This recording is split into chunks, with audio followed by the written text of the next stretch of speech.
Hai teman-teman, ketemu lagi sama Ola di sini. Di part ini ceritanya, karena kan Mamyong tuh sering banget kena masalah di desanya ya. Mamyong putar otak nih buat cari tahu lebih jauh tentang desa ini dan misteri dari semua kejadian di sana. Karena berurusan sama banyak warga dan hal-hal yang di luar nalar. Ayo simak kelanjutannya, jangan lupa jaga kesehatan ya guys. Lagi musim sakit nih.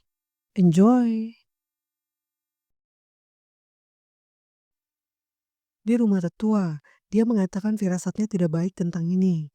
Sembari Suko segera berjalan untuk menjemput Hyun Seok, dan dia berpapasan dengan seorang warga yang juga ingin menemui kepala desa.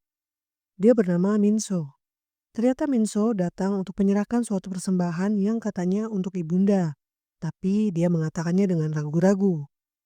Namun kata kepala desa niatnya sudah bagus, tetapi dia meminta waktu untuk menelpon seseorang dulu. Halo Tuan Pak, apa kau bisa mampir ke rumahku sebentar? Di rumah Mamyong masih sambil mencekik Hyun Seop. Mamyong bertanya, apa kau tidak mau hidup? Aku tidak berniat untuk menyakitimu. Dan akhirnya melepaskan cekikan pada leher Hyun Seop. Tapi dia memperingatkan, jika ada kejadian begini lagi, maka airnya akan berbeda. Hyun Seop hanya terbatuk-batuk dan Mamyong berkata, jika kau mengerti, sadarlah dan pergi dari sini. Secara tiba-tiba Suko langsung menendang wajah Mamyong sampai terpental. Apa yang kau lakukan, Kutu? Mamyong terluka cukup parah. Kenapa kau mencekik Yeonseok? Lalu Mamyong berkata, ah, orang-orang membuatku gila saja. Adegan berpindah pada Gaan yang sedang menemani ayahnya. Apakah rasanya enak, ayah? Ini punyaku, jawab ayahnya seperti anak kecil. Gaan menjawab, apa aku pernah bilang aku akan mengambilnya? Makanya pelan-pelan saja, jangan langsung dicaplok begitu, ayah. Di sini masih ada kok. Sambil Gaan membuka salah satu snack yang Mamyong berikan kepadanya. Apa itu? Tanya ayahnya. Ini coklat. Aku mau. Ya, ini punyaku. Gaan meledek ayahnya dengan bercanda. Adegan berpindah ke seseorang yang baru saja sampai rumahnya. Laki-laki itu bernama Dae-oh. Kau dari mana? Tanya ibunya. Aku jalan-jalan setelah menyelesaikan pekerjaanku dengan kepala desa. Apakah Gaan mampir hari ini? Gaan lagi. Bagaimana kalau kau menanyakan kabar ibumu ini sekali-kali? Belakangan ini Gaan tidak menelponku. Oh ya? Ada apa? Bukankah dia membeli cemilan setiap 3 atau 4 hari? Lalu Dae-oh pergi dan berkata akan ke rumah Gaan. Dia berpikir, Gaan tidak ada di rumahnya waktu aku lewat tadi sore kan? Apa dia menghindariku? Lalu dia membanting makanannya dan marah-marah.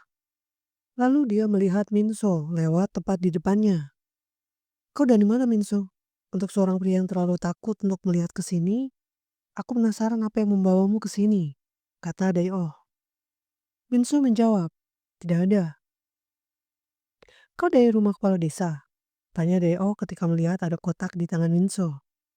Lalu Dae-oh menepuknya tersenyum sambil berkata, wah, bagus. Kau sudah memikirkannya dengan matang. Entah apa maksudnya ya guys.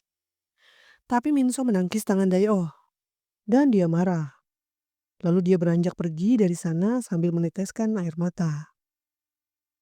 Di rumah Mamyong, dia sedang dihajar oleh Suko. Bukankah tadi aku bertanya kenapa kau mencekik Minso? Bukankah lebih baik kau menjawab daripada menyerangku balik? Mamyong dengan luka-lukanya berkata, kepalamu gesrek ya? Bukannya kalau ada yang datang tanpa izin ke rumahku wajar kalau aku memukulnya? Jawab Mamyong sambil emosi dan berusaha menendang Suko yang ternyata bahkan tidak membuat Suko bergeming sedikit pun.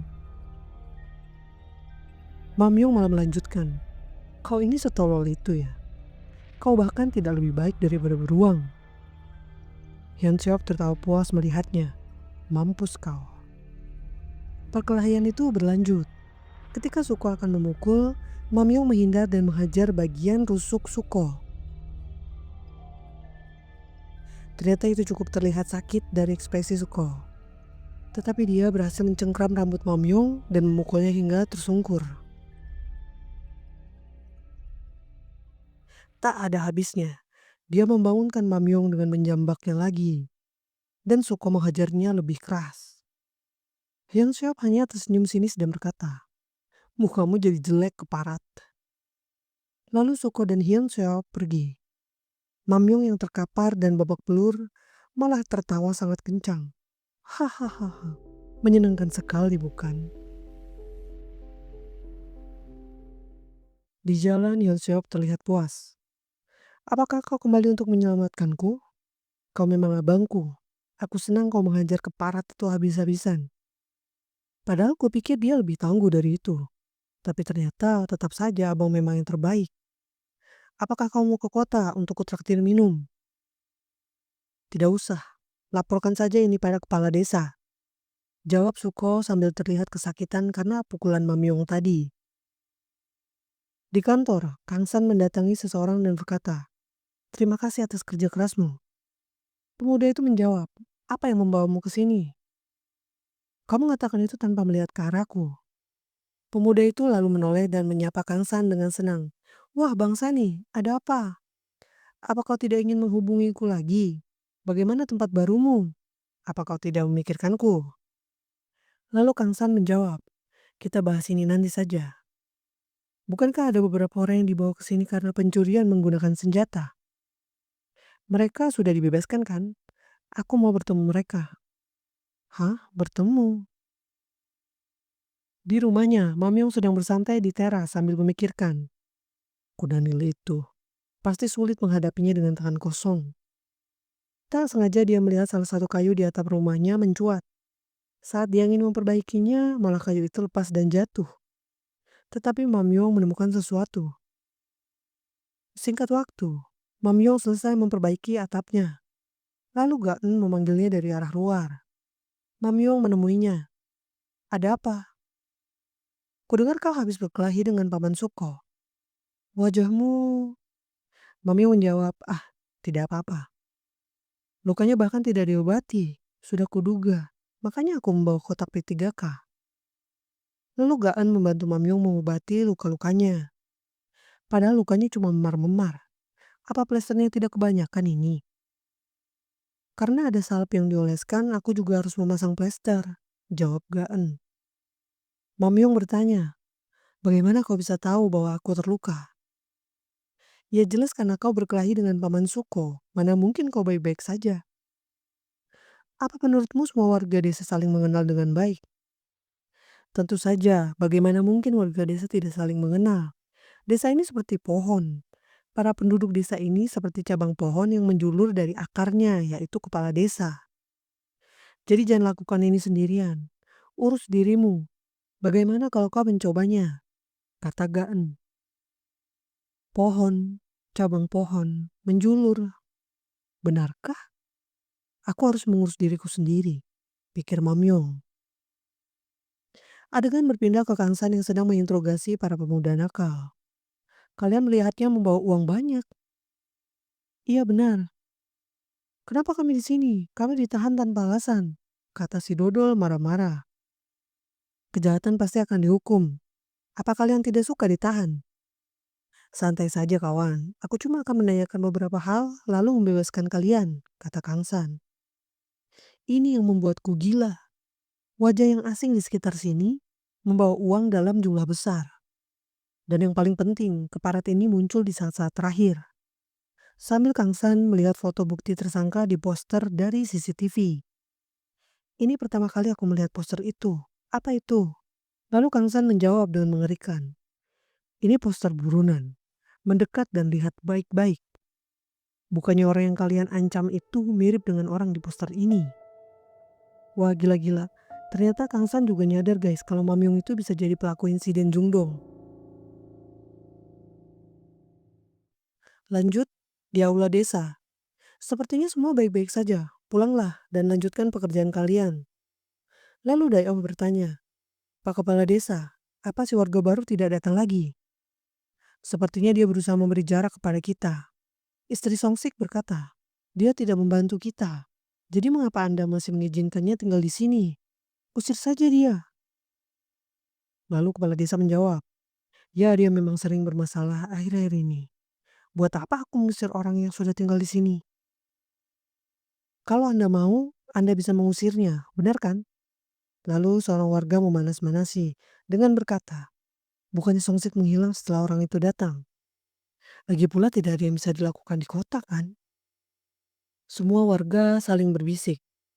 Di tengah situasi itu, dengan mengejutkan, Mamyong hadir membuka pintu dengan lebar dan berkata, wah kalian semua ada di sini ya? Baik aku akan melakukannya. Tawaran peran di desa ini. Semua warga tercengang melihatnya. Flashback ke beberapa hari lalu. Kau akan mencobanya akrab dengan para penduduk desa. Tanya Gaan. Iya, jawab Mamyo. Dan menjaga kesehatanmu. Gaan bertanya lagi. Baiklah, bukannya kau sudah mau pergi? Terima kasih untuk pengobatannya. Lalu Gaan pun pergi. Di situ Mamyong berpikir, berkeliaran di sini hanya membuatku memahami geografinya saja. Seperti yang Gaan katakan, aku harus lebih akrab dengan para penduduk. Itu akan lebih membantu. Lalu yang dia temukan di atap yang terjatuh, Mamyong menemukan dokumen serta buku bank. Dia bingung, kenapa itu disembunyikan di plafon? Dan dia merasa bisa jadi gila karena penasaran. Di aula desa. Padahal kau tidak setuju saat aku menyarankanmu, kata kepala desa. Apa yang membuatmu berubah pikiran? Apa yang kau rencanakan? Rencana? Rencana apa? Memang siapa yang dicurigai saat om-om yang mengayunkan pisau itu mulai menghilang?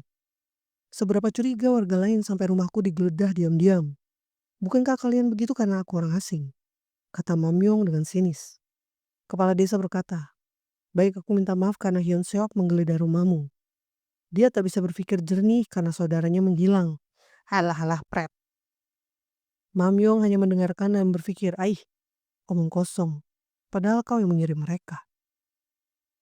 Jadi kau mau menjalani peran untuk bisa diakui sebagai warga desa ini? Tanya kepala desa memastikan.